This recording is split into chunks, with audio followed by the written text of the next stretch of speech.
Yegi for us, and she's also reads Italian literature for us, and she's a great friend, and she won the Florio Prize for the best single Italian book for I'm the Brother of XX by Yegi, which is a great story collection, and then she also just did The Road to the City by Ginsberg. So she's a really good friend, and something happened where she already had at least 2 books committed to the series, and she had contracts with a publisher, but it just didn't work out. And one's by Roberto Saviano, which we then assumed the contract, but for a little tiny book, and he hasn't written a little tiny book, so we don't understand anything.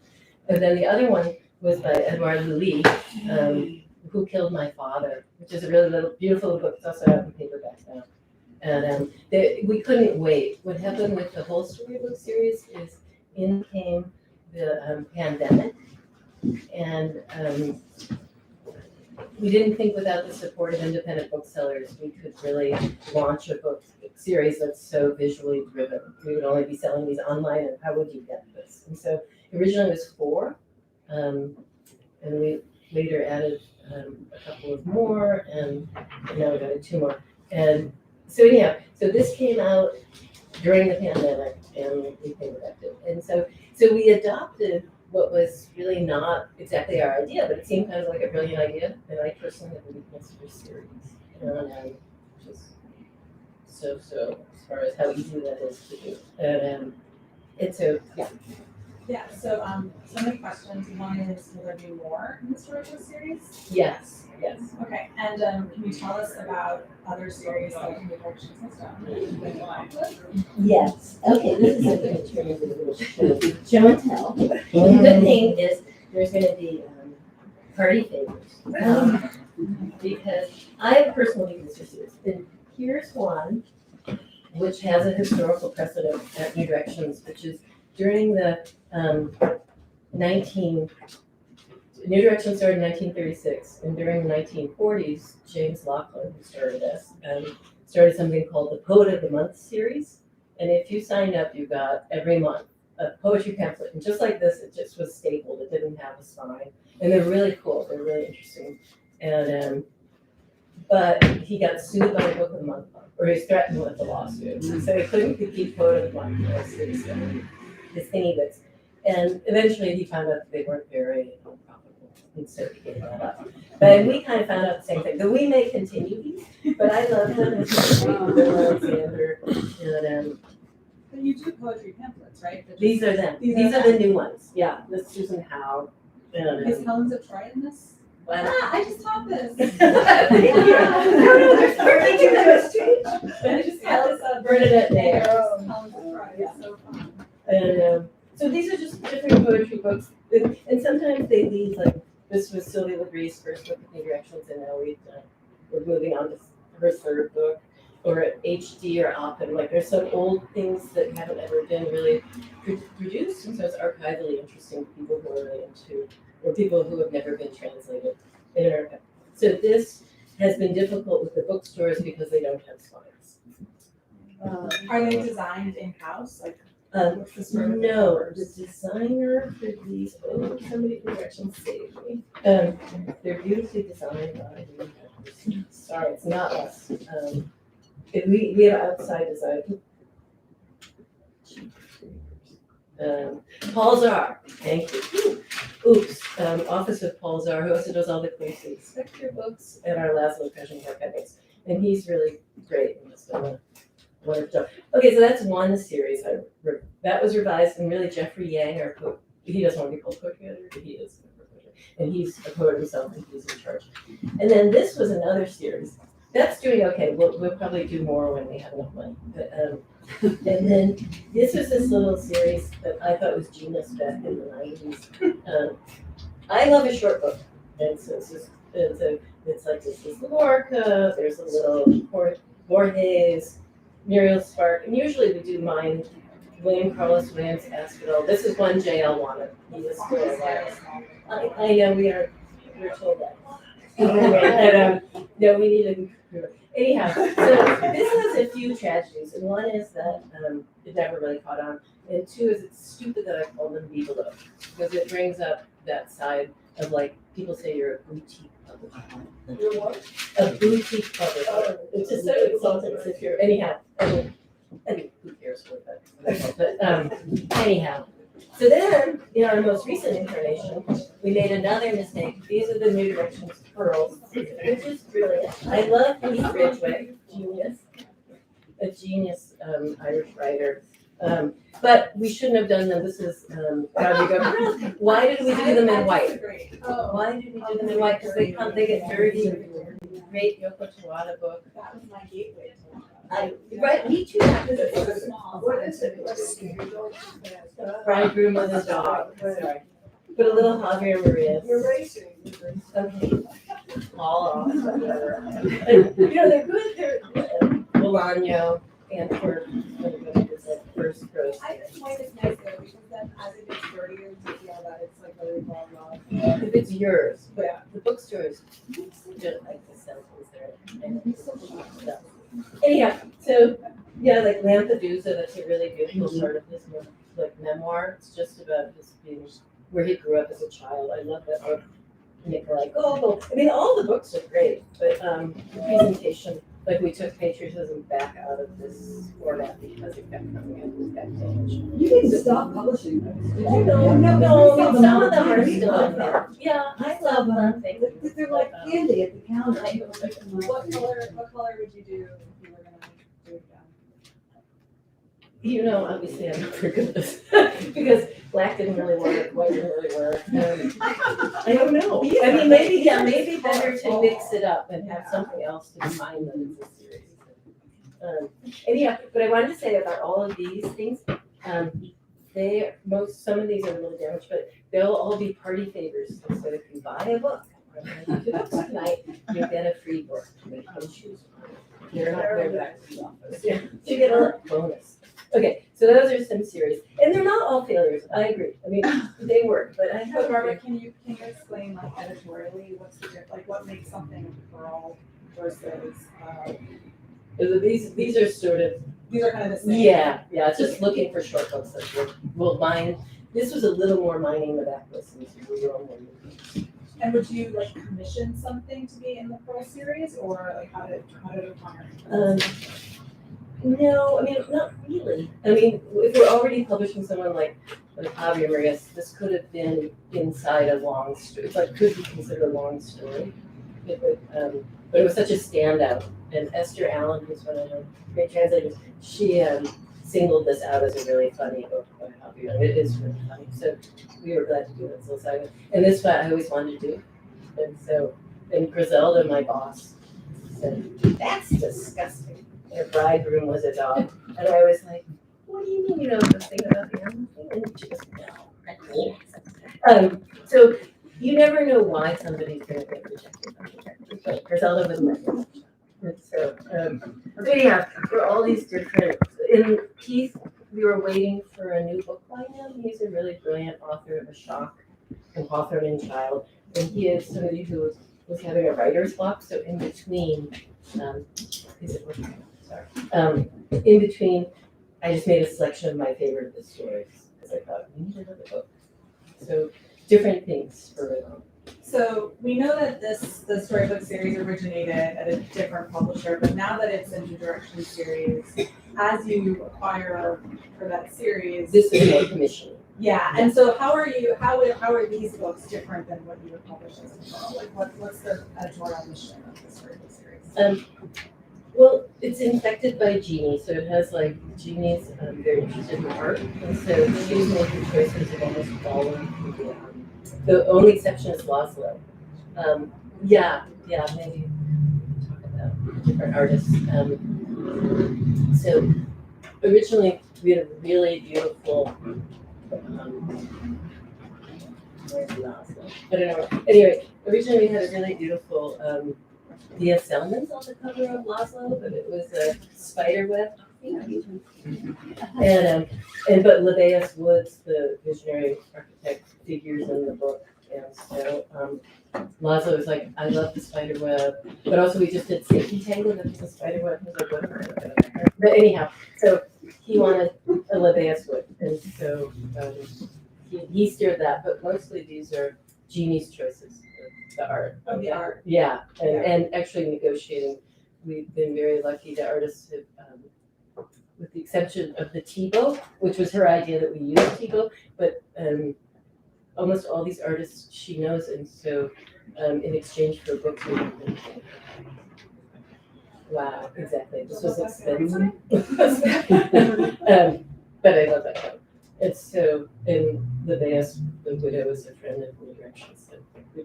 I mean, New Directions always has amazing covers, right? I mean, so do you want to talk a little bit about like what New Directions overall is doing with their cover art and design? I love the way the covers have been going, and the person behind it is an old friend named Eric Rieselbach, and he's our production chief, and he really made a big effort about 15 years ago to like change the game, and he's very visually interested in things, and so he sought out these designers. He's the one who brought Paul Zod, and I could read it. This was Peter Mendelsohn. He found them and made friends with them, and I mean friends, but like explain that we can't pay an uptown cost for the design, that we would pay what's how low can they go. And so that was all negotiated, but then you give them more freedom, and you try not to be as pokey as sometimes we are. And so Eric did it, and then and Eric's still there. He's taken his name off as art director because I kept putting him in these binds, and yeah. It's like, very good. Well, I don't know if there's a copy of The Wall here. There's this great book by Marlena Haushofer, and it's a book about somebody who encounters this invisible wall. And the design is really brilliant. And it has a break of the plane. It has this big cow in it. And Eric's just had it with me. He was like, all you want to do is put animals on the cover. Well, animals sell, but also this is much better. Animals sell? Animals sell. Our first New York Times bestseller since Paul Bowles was the guest cat with the beautiful Fukita cat. Well, do you think it's the image of the cat or that people are crazy about cats? Both. Yeah, cat was. Yeah.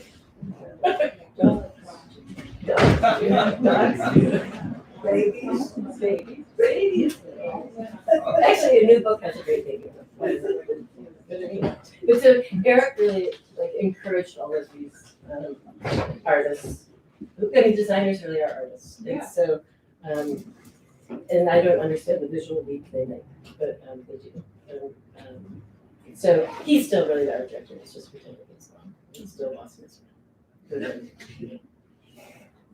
And just in terms of the texts or I don't know what to call them, novellas, stories. Some of them are short stories, some of them are novellas.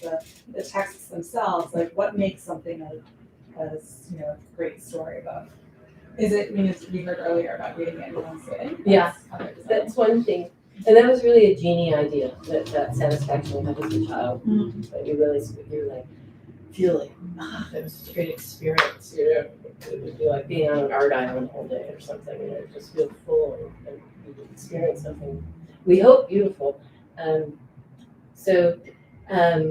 What happened was, because it began as a non-New Directions thing, and I think Eduardo totally fits our list, I can imagine, I admire Salmon, I think he could too, but he hasn't produced something short. We just saw 700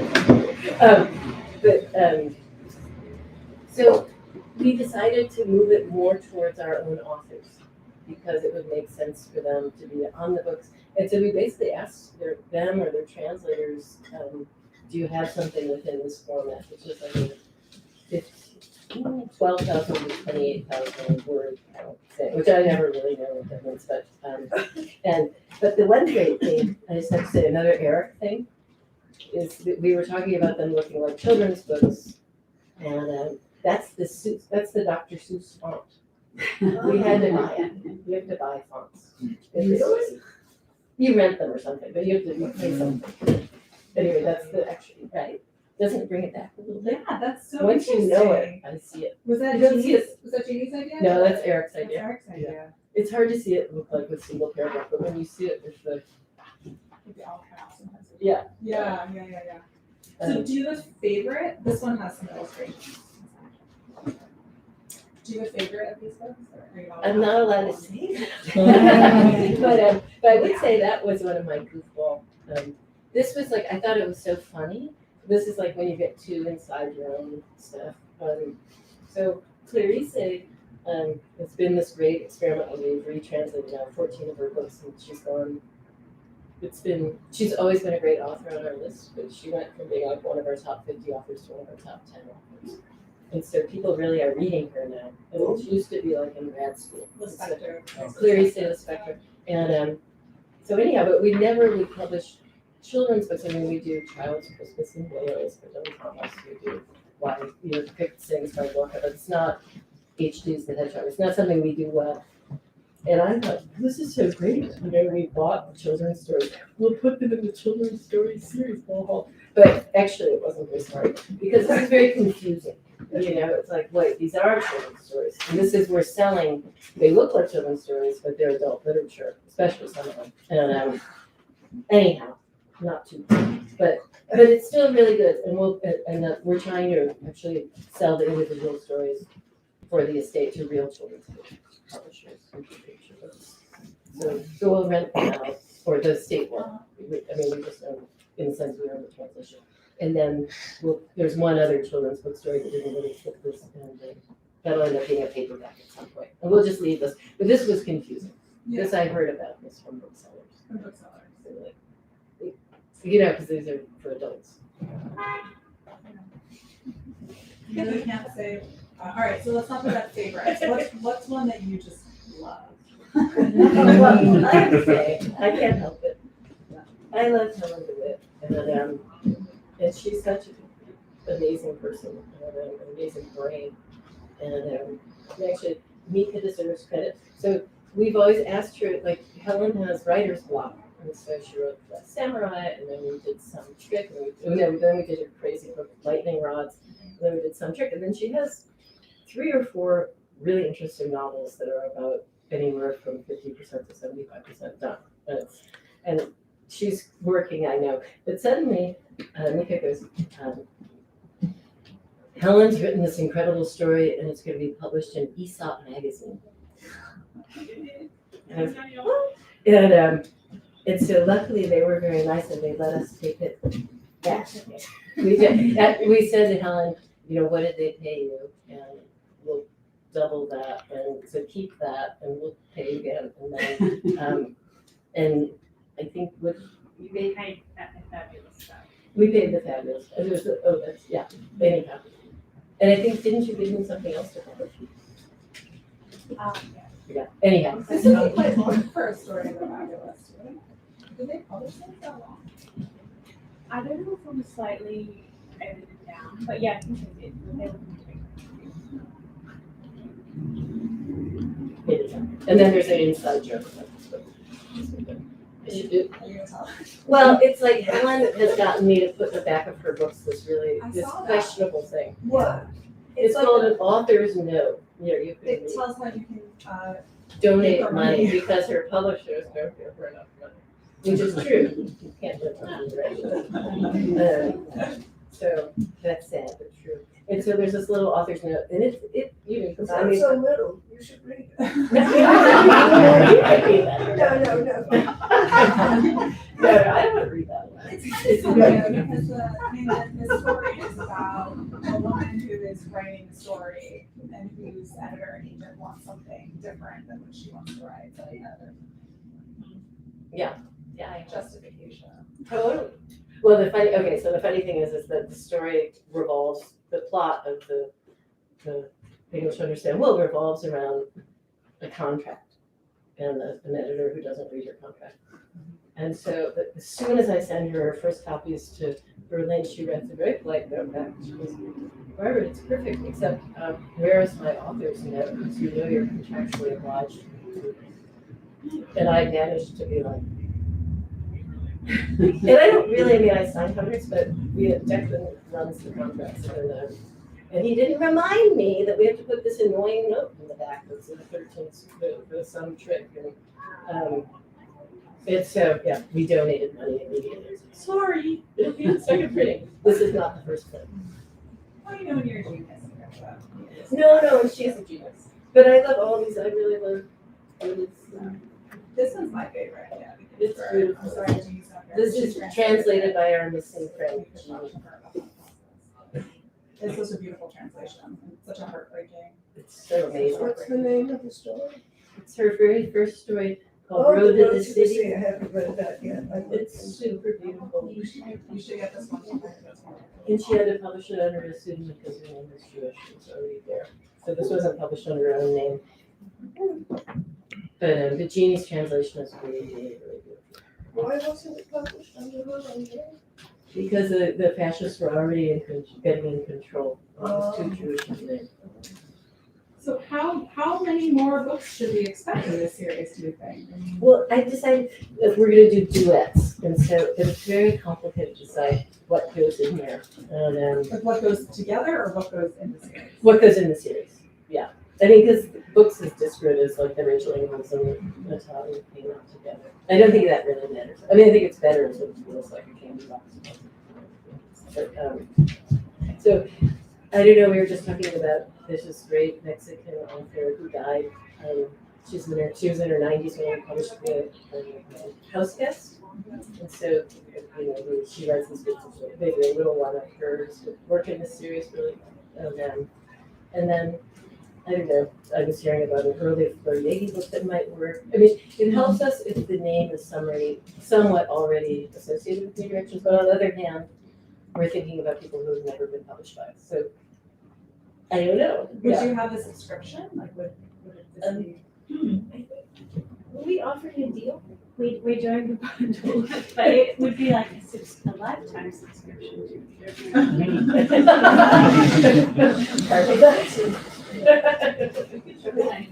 Yeah, Throw it out.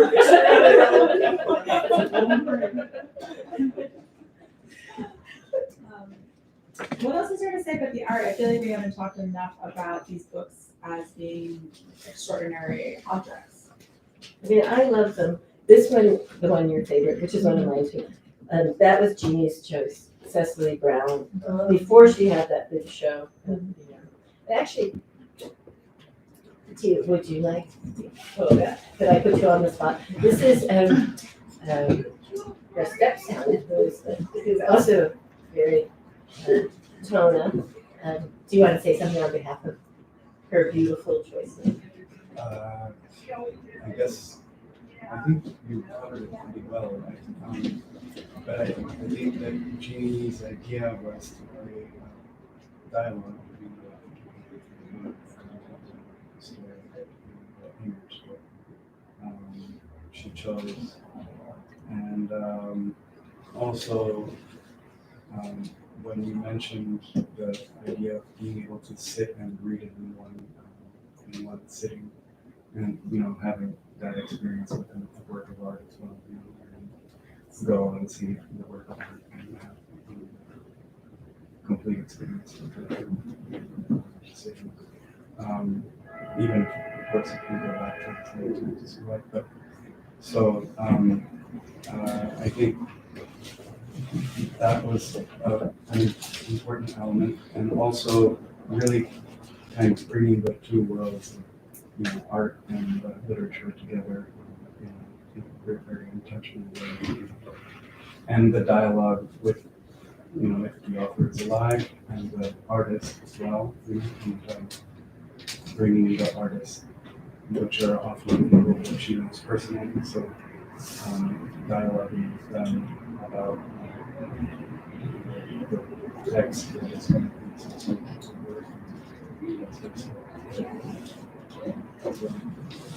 process. And also the children's book aspect of it, which is thinking about having an illustration.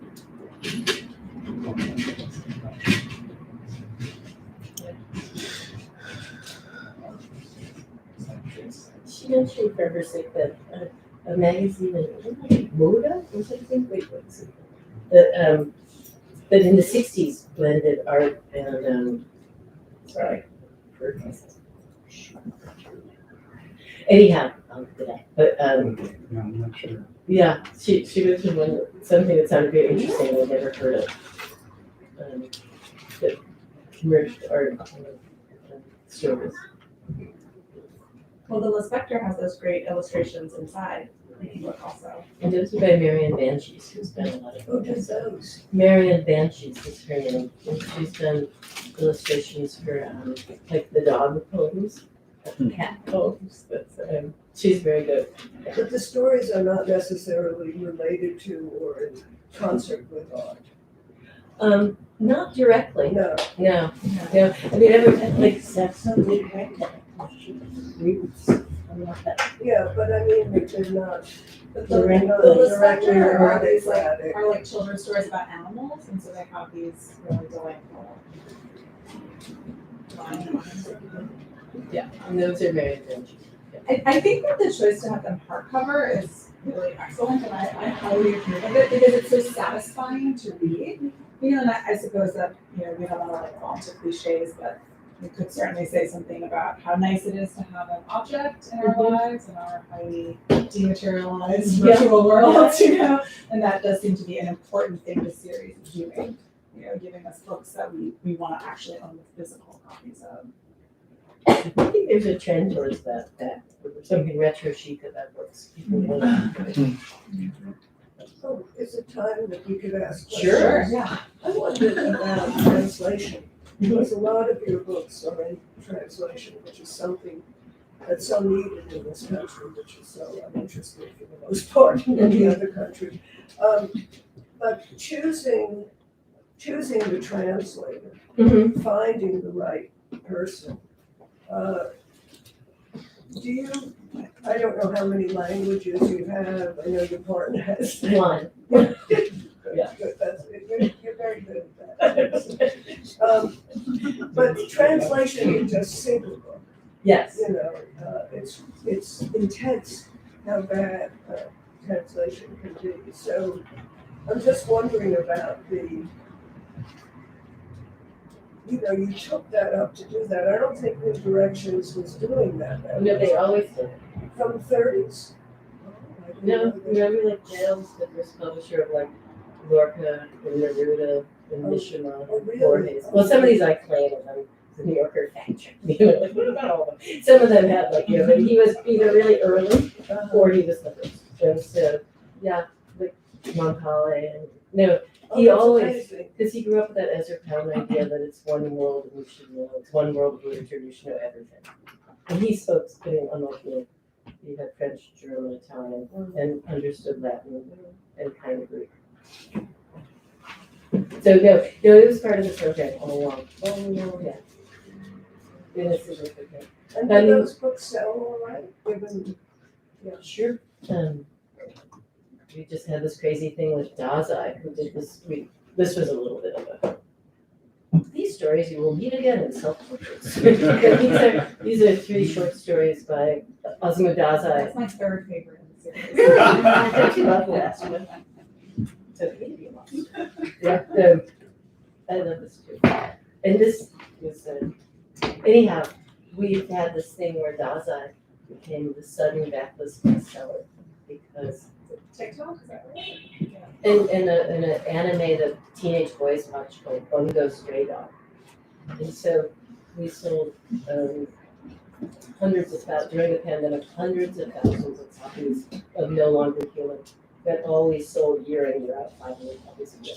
In Japanese, it's a great book, but it's bleak and I can't read. That's it. oh my goodness. Yeah, Andrew Martin wrote an article for the Times about this like resurgence. Yeah, Based it's on something. crazy.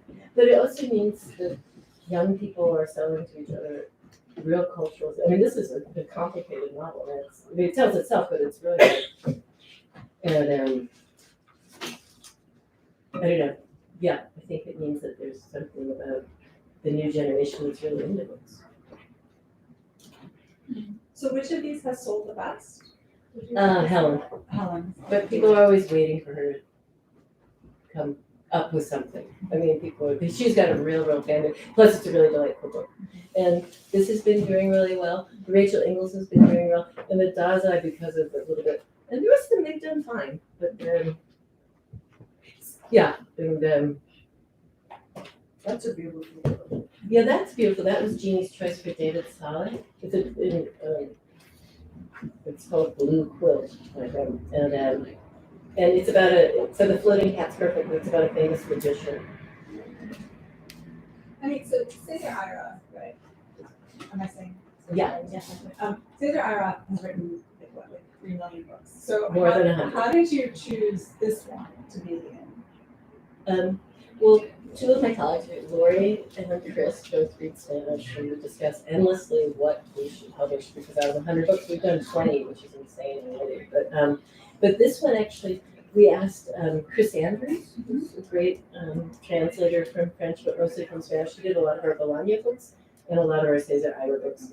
And but he's also just did an Agatha Christophe for us, and he just not long ago did. Which Agatha Christophe? One I didn't know about, it's a short story collection called C'est égal, Oh, in my bad French, or I don't care, or it doesn't matter. I think we've said, I don't care. Yeah, it's not more, but anyhow, and so he translates both. And I asked him, what do you think is a really good, I want a novella. I prefer novellas for this series. I mean, I'll take, I totally love stories too, but I'd rather have novellas. And so he suggested this, and Chris and Lori both liked it. Then it went into. And Lasso Across My Heart gave thanks to the Coleman Center. Did he write that on a fellowship? Yeah, this is a completely mad one. Of course, it's one of his only one paragraph. But it's really, really good. It's about a librarian with fallen arches whose name is Melville, lowercase, without the E at the end, of his life. It's a series of extraordinary coincidences with the real Herman Melville. And but he gets involved with what they ask to do. Anyway, it's a bad pattern book, but it's beautiful. And should we say more about the Rachel Ingalls? Yes. Well, what's the cover here? That's Utara Watts. I'm not sure how to say Yeah. Utara Watts. And that was also a brilliant choice by Jeannie. I knew the name of this artist, but I didn't really know. And I really love it. So this is a book that New Directions would not have published underneath my boss Griselda, who I love, but was a Puritan. And Because it's about a sex doll? a couple of them. Yeah, that's fine. Yeah, that was just a bit bare bones. But it's really good. She wrote Mrs. Caliban, which had a big thing, and we also published Binstead Safari. And I was looking for another thing to do by her. And this kind of stretches the limit of what's a novella, but it's 61 pages. Yeah, I feel like, thinking about the literary aspects, there's some of these storybooks are kind of heartbreaking realism, like brutal realism, and then there are, so like the Ginsberg, the Ingalls, DeWitt is kind of a fairy tale, but The Ingalls is realism. well, I think the style of it, I think it's in like the plain style. It's Yeah. dystopian, No, and this impossible thing happens, the creation of this like robot sex doll. But the voice, it's not like Tawada where you're just like in a dreamscape. Okay, true. There's sort of No. Tawada, there's She's Africa, like they're the Ira are kind of like magical in certain ways. No, or this is really almost traditional, Yeah. fabulous storytelling. Yeah. But I do think that I don't know if it's the objectness of them or the words, but they all do kind of feel like a story that someone is telling just to you. There's that coziness is really there. And I really love the intimacy, and that might be the brevity in a way, because you're just kind of riveted long enough.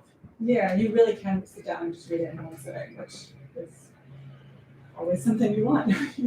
Yeah. Yeah. Does anybody else have a question for Barbara? Or you. Oh, no. When my partner told me about the series, I was so excited because I thought New Directions was doing children's books. Could you talk about why New Directions has trouble doing them, or if this has inspired you, maybe something about it? It's a really good question. I love children's books myself. I just recently reread Stuart Little for fun. So I'm not opposed, but I find that we're so small. We do 40 books a year, and some of the new books, and some of those are, it's like a paperback or something we didn't buy. So 35 new books a year, and so for us, it would be probably profitable to go into, or graphic novels or something. But it's hard enough with a group of 11 people to really maintain a focus about what's the best poetry we can get? What are the best new authors? And how do we serve the authors that we already have? That I admire people like I think New York Review of Books going off and doing a children's book series is genius. I'd like to get copies of those books. Or Archipelago, I think that's great.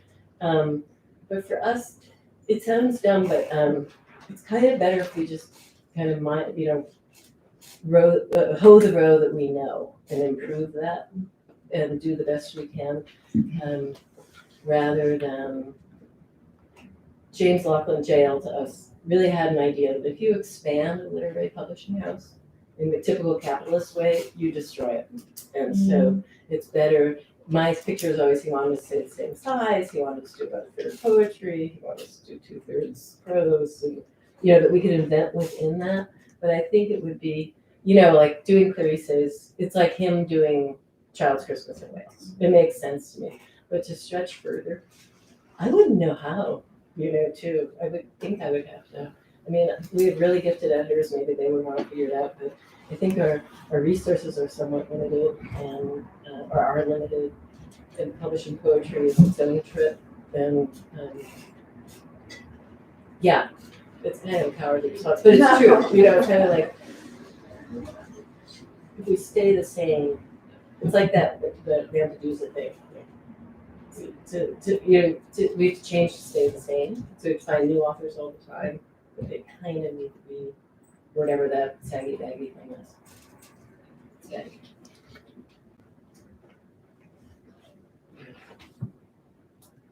And then also, I have a question. I've been trying to think of how to phrase it exactly, but I was really struck, Barbara, by the way you sort of refer to each of these series as mistakes or failures. I don't mean it. I love our pamphlets, and I like these two. I guess the real losers was the reader. Right, so like, and I assume there's like a certain kind of, it's like a sort of slyness to it, but at the same time, like, I guess, and I think it's so admirable because it's kind of this maverick. I think it's not what you would hear usually from a publisher. You would maybe hear that from an artist talking about their work.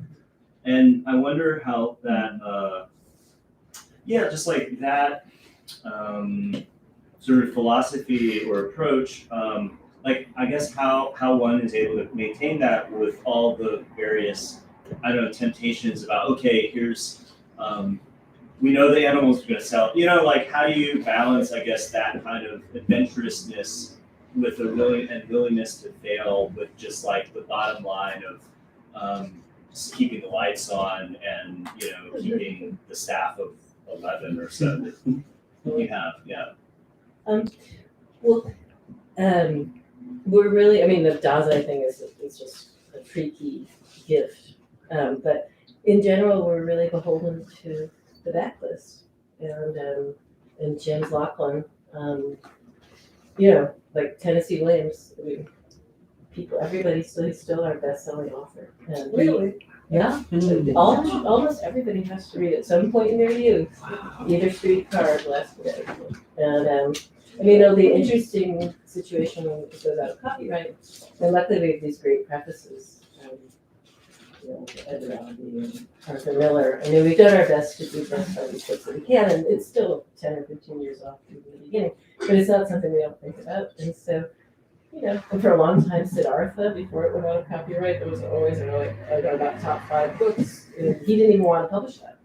It was candy-covered Buddhism. And so, so I have to always credit jail. And I should also say that the family that owns New Directions is extremely kind and hands-off.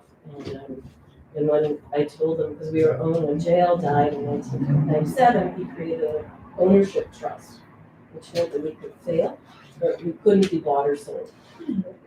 And so, he really didn't want us to get into it. It's extremely, it was like, no way, it's not going to happen. It's not good. And he said, if you fail, then all the copyrights go back to the authors. And it's just end of the game. And so luckily we didn't fail. And they're really nice and they've known us forever. So I said, I cannot imagine, we don't own the stocks, but I can imagine paying the difference. It's okay. So all we have to do, in a sense, is meet our costs and hope we have enough money to invest in interesting new writers. And so that's the idea. And I know, it's fun. It's a fun, interesting thing to look around and see. And I have these incredible editors. You know, it's a whole gang. And Mika, Maya, Tanya, Chris, I mean, Jeffrey's not here, Lori. And so everybody's trying. Eric brought us a great book. My art director's not our art director. And, so everybody, it's a group, super group enterprise. So it's I don't know, I kind of think of it as like a game, a fun thing that's it's not intellectual, but it's basically a game. And how many chips can you put on which books and what's going to happen and how to get attention. And that's really important. Like that's a huge thing, and booksellers help enormously. To make sure that people care about the books you're publishing or notice them. Yeah, I was gonna say, these should all be displayed with their covers out, like near a register. Yeah, right. That's right. White or silver for the name of the author. Wait, I what? know, isn't that little? Yeah, they kind of disappear. Oh, yeah. I noticed it. I know. What are we gonna do about that? That's a design. No, but it's true. I mean, these aren't cheap, these are $18 each, and I think it's because they're like so high quality and so beautiful. Yeah, and I figure you give them.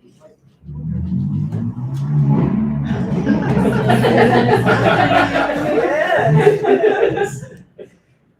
Is that a question, Han? No. Oh, me? Yeah. I would ask you a question Yeah, more it's like, fine. what's the biggest risk you've taken during your time in direction? I haven't taken that many risks. I had a great bet once with Nori over Eka Kurniawan. Oh, yeah. What was that? There was a great Indonesian author named Eka Kurniawan. There's this book called Beauty is a Boon, which yeah. is a fantastic book. But yeah, it's a little. I was on the Pen Hein thing, which is such a great translation source. And it was this wacky, amazing beginning of a novel. And Mate, who's certainly, I think that one, he said, isn't it a little too zany? And I was like, no, it's really great. I just love it. What's wrong with zany? Anyhow, and so we ended up publishing it, but my colleague Lori kind of hated it. And Wait a minute. I loved the first chapter. It was brilliant. Yes. It was genius. and then, And then it fell apart. And you, with your editing skills, like you always do, pulled it together and made it as great as it is. But without you, nobody would. It was just a nightmare. I recall that we found the rape scenes too gross. But anyhow, Well, which they were. Anyhow. So that was, and so because we've both been there for so long, for decades and decades, I made a bet that if it flopped, which I didn't think it would, I certainly thought it was a good book, but I also thought, who knows if it's going to sell. But if it failed to sell enough to earn out its advance, that I give back half of my Christmas bonus. Oh, amazing. That was for me. Well, it did neutralize it. You took me up on the bet. yeah. Yeah. Well, what did Lori have to give if she lost? Oh, I was scot-free.